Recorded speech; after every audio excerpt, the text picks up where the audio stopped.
Well, good morning, everyone. I hope you're all well. Hope you've had a nice weekend. Um, this morning, I wanted to talk about something which is kind of been treated by the media as a side story, as you know, it's interesting but not quite significant. I think it's very, very significant. And that story is something that happened last week in South Africa. And I have personal connections with South Africa. But that has nothing to do with this.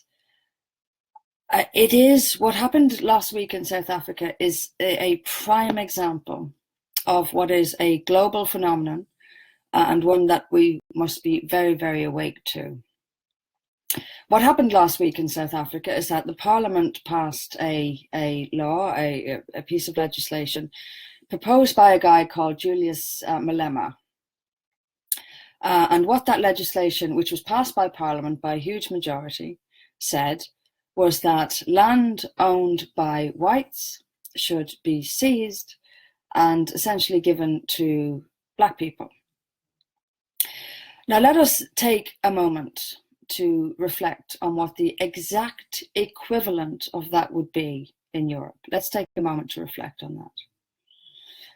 It would be the equivalent of a European Parliament, not a fringe extreme group, the Parliament, the law of the land, or the people who make the law of the land, passing a law that said that there are poverty-stricken white people, therefore we must seize land from land-owning black people, say, and give it to the white people. It's only fair as white people were here first. Now, can you imagine the global outcry if any European country were even to come close to proposing such a thing? And what the world doesn't get is the two things the world doesn't get on this issue is one, people are so sick and tired of the double standards. Most people are decent. Most people will agree that people of all races should be treated equally and with equal respect. This is not what we are talking about. We're not talking about racial equality, we're talking about anti-white hatred. And there are very, very few who will talk about this, and I will. There is a global anti-white hatred being promoted at all levels, from the United Nations down to Western governments, to public sector bodies. It is constant, it's relentless, and it's very, very dangerous. And if you don't see that, then I don't quite know what to tell you. Look at recent phenomena. If you take the South African example, and it is only an example, but you'll see it across the Western world. We'll see diversity quotas, for example, all of them saying there are too many white people, too much white, too much white. You know, what people are increasingly beginning to see is that this, like feminism, is not necessarily today about equal rights between men and women. The anti-racist argument is not about racial equality, but about revenge against whites. Whites are supposed to be punished for things their forefathers did. And it's an exclusive thing to whites. No other group, no other ethnic group, no other religious group is expected to carry the weight or to pay the price of its ancestors' actions. In fact, that itself is racist. It's a racist thing to expect a person to carry the weight of their ancestors based on their race. This whole thing is nonsense. We know it. We've known it for a long time. Take a look at the United Nations, for example. When Donald Trump was seeking to become president of the United States, he said he would place restrictions on immigration to protect and to keep the American people safe. That's the American people of all colours. The UN jumped up and down and called him a racist and a bigot and a fascist and all the usual stuff. Where is the UN now? Now that South Africa has passed an actually racist law, it intends to seize privately owned property from white people and hand it over to black people. This is a racist law by its very definition. And yet the whole world will stand back in silence and watch. They'll stand back. They'll do nothing. Because it's not about racism at all. It's about white people. And I will be called a racist purely for saying this.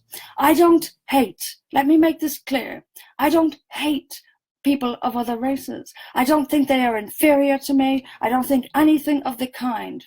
What I do see and what I know is that there is a global war, yes, war against white people. And it's not happening in isolation. It's not the South African incident, although that's a brilliant example of the world condemning racism while being perfectly happy with taking land from white people. It's an ideological presence, and it's a global ideological presence. And of course, the whole point of it is Western power. I firmly believe, and I talk about this in my upcoming book, that after World War II, the decision was made on an international level to get rid of Europe, that Europe as we knew it had to go. Europe, of course, was majority white, and so a anti-white sentiment had to be seeped into society, and it's working. White people themselves across across Europe, across the West, are themselves berating themselves, apologizing for things that they've done no differently than anyone else. If you think white people have a monopoly on wrong, you are crazy. Everyone, all races, all cultures are guilty of something, but white people are the only ones expected to pay for it. And like I said, I know just for mentioning this, I will be called a racist again. I don't hate anyone, but I don't hate myself either. And a lot of white people are sick and tired of this. The world condemns what they think of as racism, but they won't condemn actual racism. There is a global pandemic, epidemic of racial hatred, and it is largely coming in the direction of white people. And I am sick and tired of not saying anything. I'm sick and tired of people being silent on this. There is a racial hatred here, and it's coming in our direction. And it's coming in our direction because Europe has suddenly become the property of the world. It has suddenly become the ownership of the world. Everyone is entitled to live in Europe, and it doesn't matter what the Europeans think about it because they're white. We are living in a really dangerous age here. And you don't have to be white. You just have to be a person who believes in justice to understand that this is wrong. This is wrong. The South Africans we're talking about, many of whom were born in South Africa. These are not immigrants. These are not people who just came out of nowhere. They built those businesses, and now those businesses will be taken away from them purely on the basis of their skin color. This should be a global outrage, but it won't be, because white people are the victims of it. That's as simple as that. It's an anti-white world, and we have to stand up to it. We have to say no to it, because it's racism in its purest form, and I personally reject it. Okay, I think that's it for me for this morning. I shall be back here tomorrow. Let's have a little review of Brexit. A couple of things have happened with Brexit over the last few days. So we'll have a look at that tomorrow. But in the meantime, take care.